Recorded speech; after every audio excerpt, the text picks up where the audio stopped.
Goeiemôre vriende, so in die begin van 'n naweek, die 2 Januarie 2026. Mag julle 'n lekker naweek hê hierdie naweek. Ons is weer so stadig gaan begin, ons sal weer so in die jaar inbeweeg, né? Kan jy dit glo? Maar mag dit vir julle 'n wonderlike dag en 'n naweek wees. Kom ons raak net so vir 'n wyle stil. Dankie Here dat ons hierdie paar dae as familie so 'n bietjie bymekaar kon wees, hierdie naweek ook. Dankie vir daardie genade tyd ook in 'n paar afdae wat ons het. Baie dankie Here vir hierdie nuwe jaar wat voor ons lê. Baie dankie dat ons vir U kan kom sê en vir U kan kom vra en sê, Here God, wees by ons, staan vir ons by en lei vir ons asseblief. Amen. Vriende, mag daar vir julle genade en vrede en oorvloed wees, omdat julle God ken, Jesus ken en die Heilige Gees ken. Vriende, ons gaan nou aan hierso by Kolossense, maar die stukkie wat ons nou gaan lees, is crucial.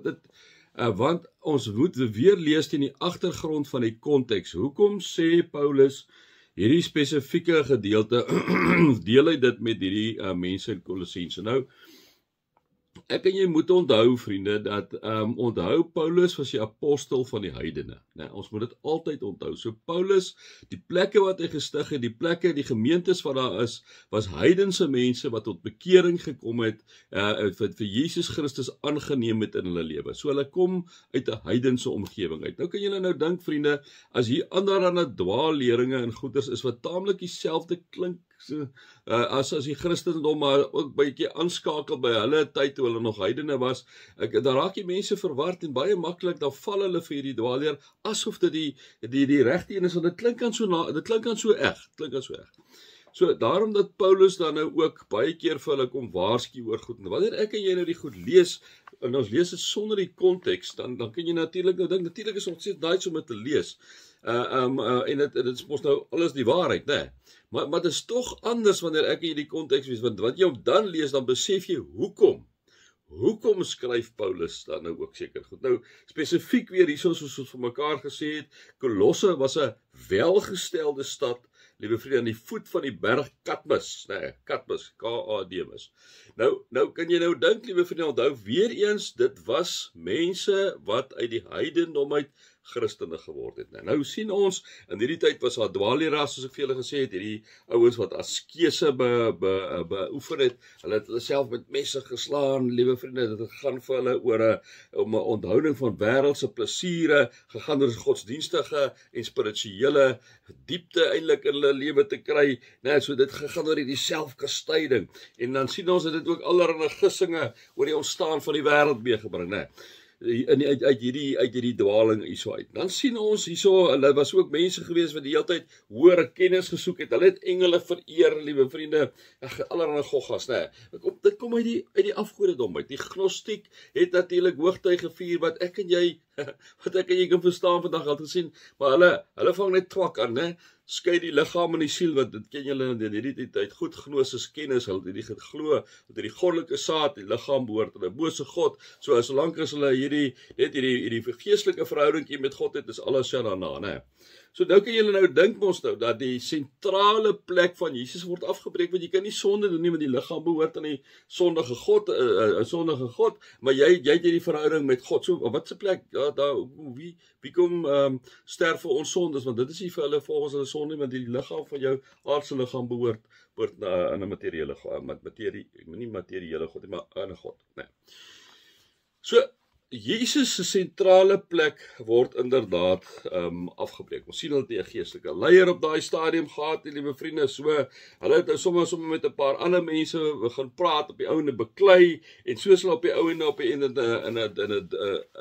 eintlik maar in 'n dwaalweg begelei, En dan sien ons, en dan kom dit maar weer daarop neer, dat die unieke posisie van Jesus in gedrang gebring is. Soos maar in ons tyd ook met ons moslimvriende, met Islam, liewe vriende, die sentrale posisie van Jesus is maar net 'n profeetjie vir hulle, Dit is nie nuwe goed nie, dit is stokou goed, liewe vriende, mense wat dit al van die begin af aangeval het, die sentrale posisie van Jesus. En nou kom sê Paulus die volgende, en as ek nou dit vir julle gesê het, en ons lees hierdie stuk, vriende, dan is dit amazing. So Paulus kom en hy praat met hierdie mensies hierso in Kolosse, en hy sê die volgende, die seun is die beeld van God. Onthou nou wat ek nou vir julle gesê het, en van die gnostiek en al die dan.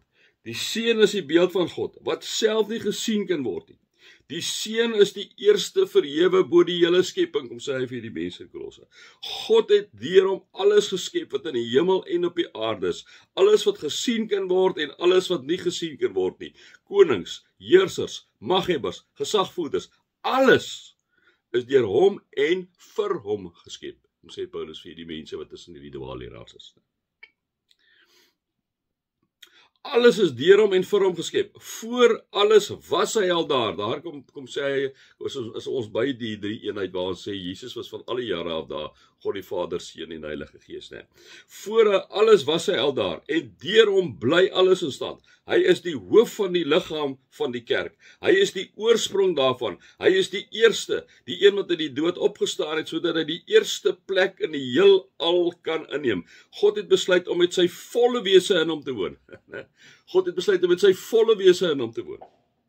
En om deur hom alles met homself te versoen. Deur die bloed van sy seun aan die kruis het hy die vrede herstel.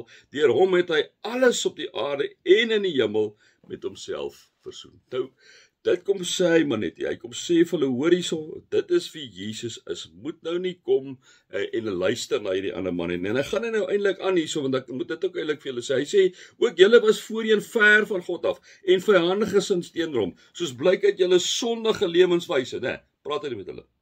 Maar nou het hy ook julle met homself versoen, deurdat sy seun as mens gesterwe het om julle heilig, sonder smet en onberispelik voor hom te stel. Maar dan moet julle vas en sterk bly staan in die geloof en julle nie laat losruk van die hoop wat in julle gewek is deur die evangelie wat julle gehoor het, né? So Paulus sê, hoor hierso, julle moet nou mooi check na hierdie dwaalleraars, moet nou nie val vir hulle nonsens wat hulle vir julle kom vertel nie. Kom ek sê vir julle moet weet dat die seun vir julle gesterf het. Nee? So hy kom net weer en hy kom bevestig die evangelie by hierdie mense vir wie hy so ongelooflik lief het. En dan kom sê hy net hier, dit is die evangelie wat aan al die mense op die aarde verkondig is en waarvan ek, Paulus, 'n dienaar geword het. Is dit nie amazing nie, vriend? So die oomblik wanneer jy die konteks ken en jy lees dan hierdie stuk, in plaas dit net so anders aan, hè. Daar's net so iets anders wat daar so inderdaad is wat hy vir hierdie mensies kom sê. So dit is vir my altyd lekker as ek so na die konteks kyk en die grit gebruik en dan die goed lees daarteen. Maak 'n enorme verskil. Maak jou sommer ook opgewonde, hè, om te dink maar hier was 'n klompie oudjies wat eintlik al begin wegbeweeg het as gevolg van dwaalleraars en nou kom hy skryf vir hierdie sê julle wees net wake up. Wees check vir hierdie dwaalleraars wat hier rond my 5 sent vriende. Mag julle God se liefde ervaar, sy genade ervaar en sy teenwoordigheid ervaar. Amen.